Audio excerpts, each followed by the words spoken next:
Breaking, and Atlanta law change raises health and sanitation concerns. Now let's get to it.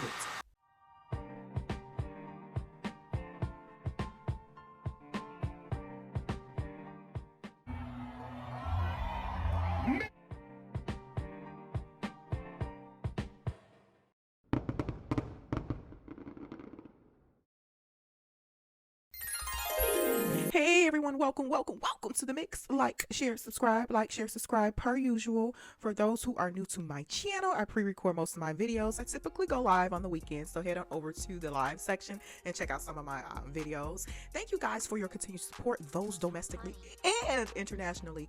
What I need for you guys to do, yes, listen to this video from beginning to end. I won't keep you all long. As you can see, today is Legal Tuesday, and here on the mix I try to highlight and hone in on a few legal topics on Tuesdays. If you guys do not know, legal is my background. Got some of my other legal related videos in the video section as well. If you're interested in donating, go ahead and hit the Cash App, hit the mix on the Cash App. Yes, other donation information can be found in the description section of this post as well. Keep it respectful and peaceful, you guys, in the T section when you're dropping comments or just on the videos as well.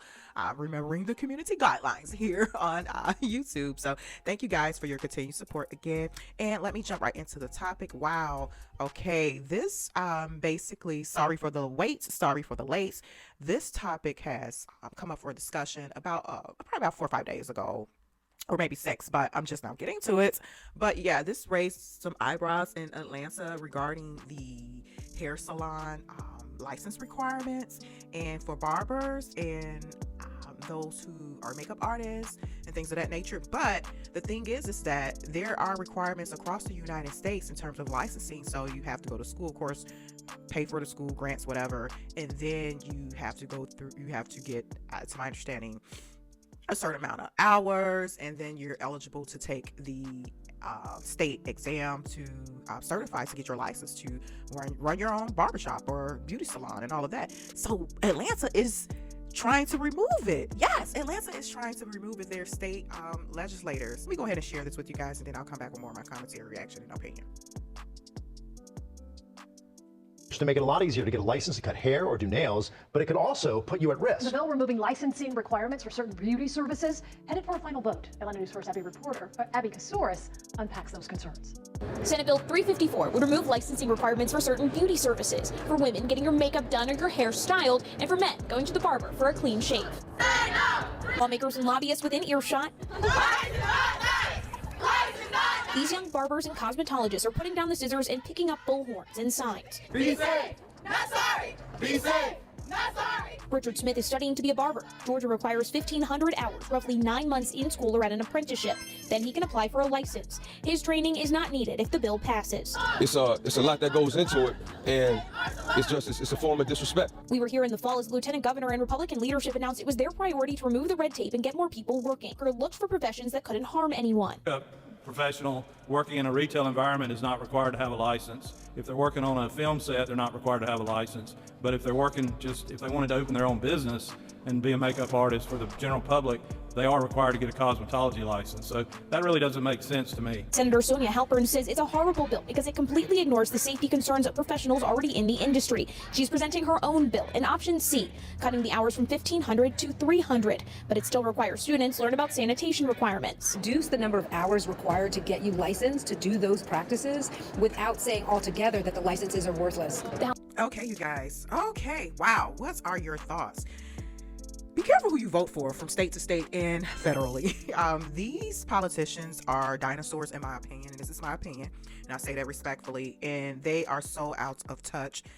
That particular lawmaker stating that it doesn't make sense, it looks like he doesn't even get his hair cut. It looks like he has on a piece up top, so he's not going to a hairstylist or treatment, if you get my point. Be careful who you vote for. A lot of these lawmakers, in my opinion, should be just fired. Yeah, fired, because they are completely out of touch. Why would you want to remove that type of requirement? First and foremost, what the lady was saying, I like her option C bill. The lady who was just speaking lastly, I like her option C bill, because although it reduced hours to obtain your license, to get to that next step, I believe that with there's still some type of regulation and control in place. So whatever's within those hours, I'm sure they're going to focus on the health perspective and the sanitation perspective when it comes to barbers, when it comes to makeup artists, when it comes to hairstylists. Because when you think about it, you're dealing with someone's scalp, their skin, their body, their persons. Whether it be makeup, you don't know. People might have allergic reactions. Some people may have a chronic condition, a disease, skin disease, scalp disease. So things like this, in my opinion, is important. I get the lawmakers trying to open it up where more people could have opportunity for to run their own business and jobs and all of that, to eliminate the red tape. But this is borderline. It's not medical, but it is medical because in a sense, because like I said, you have someone might have a condition that they are completely unaware of, and you're cutting corners, so to speak. Somebody may have a condition as far as a dandruff problem or whatever type of problem, and the barber or hairstylist is not following proper protocols, far as different steps and the different procedures to handle that particular client because of their condition. So it puts everybody at risk, really. And again, this is just my opinion. So, but yeah, what are your thoughts? Drop some comments down in the comment section. Let me go ahead and go over some excerpts of this article too, and then I'll come back with more of my opinion. According to AtlantaNewsFirst.com, Atlanta, Georgia, a bill removing license requirements for certain beauty services is heading for a final vote in Georgia House. Senate Bill 354 would remove license requirements for certain types of beauty services, including nails, makeup, hairstyling, and beard maintenance. Wow. With lawmakers and lobbyists within earshot, young barbers and cosmetologists shouted into bullhorns, started chants, and carried signs. They shouted for the need for training, safety, and licenses. And I totally agree with that. I'm interjecting right here. Training, safety, and licenses. You are dealing with a person's body, their nails, all of that. People have some issues going on when it comes to manicures and pedicures, especially their pedicures, the toes and stuff. So wow. Okay. The article further cites Georgia requires 1,500 hours or roughly 9 months in school or as an apprenticeship. Richard Smith was one of the dozens there. Smith is studying to be a barber. After school, he can apply for a license. There is a lot that goes on into it. It's also a form of disrespect, said Smith.